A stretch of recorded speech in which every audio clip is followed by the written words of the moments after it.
Dre, I know you've been on the executive committee of the NBPA for a number of years and still are. A lot has been made about James Harden, his trade request, Damian Lillard's trade request, Jaylen Brown's contract. And one of the things we've talked about on the show, I wanted to get your perspective on it, is some of the unintended consequences of the Supermax. And just as a refresher, after LeBron really started with LeBron leaving in 2010, gets to free agency, leaves, Cleveland gets nothing. Kevin Durant leaves in free agency, Oklahoma City gets nothing. This Supermax was put in place so that the teams could dangle a carrot, i.e. more money than anyone could ever imagine to stick around and be with your home team. But I think we're starting to see some unintended consequences of this Supermax, and I wanted to get your perspective on it. This is like a whole episode in itself. I wasn't a fan of James Harden being fined because he is a Supermax, and when Supermax guys demand a trade, it puts the team in a bad situation, especially the smaller market teams.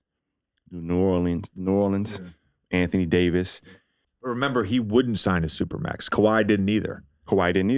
Right. So they a year out, right? They kind of traded them pre-agency, right? So they could get something protect back. your asset, right? It's funny we were saying how we verbiage or whatever the word verbalize whatever the situation. We got to protect our assets, and you can't lose them freely. Now, here is where I get upset. The ownership groups, governorship, whatever you want to call them, they're fighting tooth and nail for things when we're in these negotiations. We got to have this. We got to have that. We got to have this. And I'm tired of my players leaving, going there. The smaller market teams. It's always small market versus big market. Isn't it interesting how their decision gets put back on the players? Like, why would we do this? Why would you take that? Why would we do that? It's like, nah, this is what the owners wanted, and it's going to put more money in our pockets. What, we got to protect the owners from themselves? What type of sense does that make? And so you have a lot of guys. It's usually like that. It's like that 1B, 1C tier. There's technically like second and third tier guys, and I won't put their names out there. But also, there's no such thing as an overpaid I'll put player. one out there. I agree. Rudy Gobert, he's on a Supermax contract. I think the average fan would say, how is that possible? But based on the criteria and qualifications, he qualifies for the Supermax. He's a high-level impact player. Maybe it's not the prettiest thing or the most understandable thing for the average fan, but he's on a Supermax. I like you in the ISO versus Rudy Gobert. One-on-one versus Rudy Gobert on an island. I like you in the ISO. But as podcasters, it's like I said, this can go on for forever. As a current player podcaster, are you allowed, not allowed, but is there a level of respect we should have for other players and how we perceive them? And so, like, I made a joke about it, and Draymond made a joke about it when Rudy Gobert didn't make the All-Star game and he was crying. All I said was, he gonna cry in the car. Like, I'm talking about a movie. Yo, people are like, no, you can't cry. Cause NBA players are tweeting, no, you can't cry, cuz. Like, cuz was crying. That was a hilarious day, bro. We all know how we feel about certain players in the league. And I'm not talking about just Rudy, but there are a lot of guys in the league where we say, yo, you're the one messing up the CBA because you shouldn't be getting paid that much. And you keep going and getting this bag and it's throwing it off for the guys just below you and the guys like that, the guys that are above you. But at the same time, it's a byproduct of the system the owners wanted because the small market teams are always battling the big market teams. And it's so interesting how the narrative is always put on us as we accept it. It's a player's fault. Yeah. It's the player's fault. And so, like with James Harden or Anthony Davis, it's probably going to happen with Anthony Edwards. He's too good for his talents to be wasted away. So I would hope, but Rudy Gobert's, he's in the same team. His deal's there. You can't give up Anthony Edwards. He's basically protecting you from that bad trade, air quotations. You understand what I'm saying? And so when James, like players, we only got but a window. It's like what Evan said. I went too far on teamwork, and it eventually reared its head, and my career was shortened because I went team first.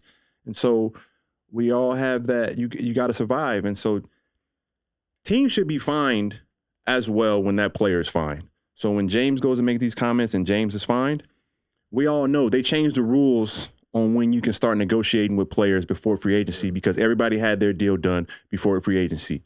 We all know that James was told, you're going to get this deal. Hush, hush, under the table. Like, I wasn't there. I don't know what happened. James didn't tell me this. There's an assumption. Yeah. But it's always an assumption. The team can say it was an assumption. What did James do wrong to get fined? He said, I was lied to. If I lie to you, I'm a liar in that moment. I may not be a liar, but I was a liar in that 5 seconds. And so, yes, James Harden made a true statement. So why would he get fined? I would prefer the team should be fined $5 million because, come on now, like, yeah, we can't prove it, but that happened. Like, that happened. And that's where I get upset. And that's where the Supermax gets in trouble because there's always going to be that scenario quite often. It's going to happen it's going to happen every year with somebody. This brings me, by the way, speaking of current player podcasters and getting in trouble, looking back on it, I probably should have been fined for calling David Griffin a liar. Oh, I should have been fined. But my point I was going to make is, for real. And when you called him a liar, I believed it. I'm like, David Griffin, man, you done messed up. That's fucked up. Yeah. That's fucked up. You know what though? You know what though? It's 3 shows. It just shows you how unimportant I was to the NBA. Oh, you got a good point. Right? James is high profile. Yeah. I at that time, I'm in my 15th year. I'm having a terrible season. I'm injured. I thought you played well, JJ. I was terrible that year. I was terrible. No, but The coaching. The NBA might not care about you, but your statement made rounds. Yeah. Yeah. I thought it was serious. But anyways, what I was going to get to is just that this kind of ties together with what we've talked about for the last 45 minutes in this theory of just survival of the fittest and getting what you can while you're in it.